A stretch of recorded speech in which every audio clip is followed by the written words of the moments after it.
এক মা কখনো কিছু বলেনি,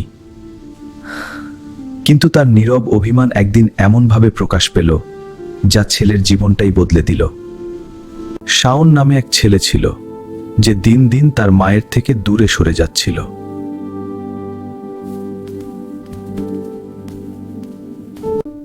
বাবা, আজ একসাথে বসে একটু খাই। অনেকদিন হলো তোকে পাশে পাই না। শাওন, খেতে এসো। মা, তুমি খেয়ে নাও, আমি পরে খাবো। মা কিছু বললেন না, শুধু চুপচাপ তাকিয়ে রইলেন ছেলের দিকে।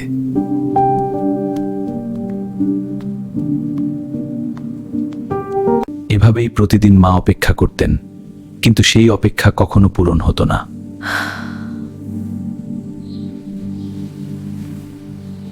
হে আল্লাহ, আমার ছেলেটাকে ভালো রাখুন, সে যেন সবসময় সুখে থাকে। সেদিনও শাওন বাসায় দেরিতে ফিরল, কিন্তু ঘরটা অস্বাভাবিক নীরব ছিল।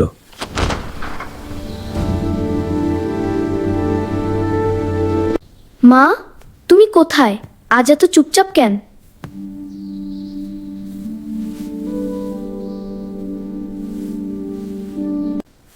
সে দেখে মা বিছানায় শুয়ে আছেন, খুব দুর্বল অবস্থায়।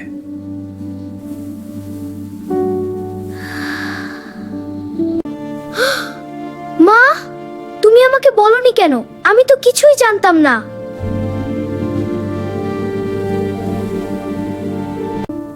তুই ব্যস্ত থাকিস, আমি তোকে কষ্ট দিতে চাইনি।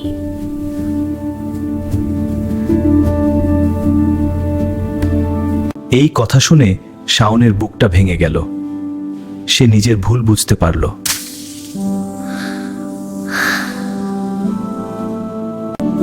মা, আমি তোমাকে সময় দেইনি, আমাকে মাফ করে দাও। সেই দিন থেকেই শাওন সবকিছু বদলে ফেলল। মায়ের পাশে সময় দিতে শুরু করল। মায়ের মুখে আবার হাসি ফিরল।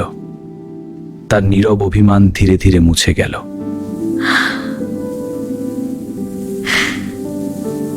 শাওন বুঝতে পারল, মা কখনো কিছু চায় না, শুধু সন্তানের একটু সময় চায়। মনে রেখো, মায়ের নীরব অভিমান সবচেয়ে কষ্টদায়ক, কারণ সে কখনো অভিযোগ করে না, শুধু চুপচাপ কাঁদে।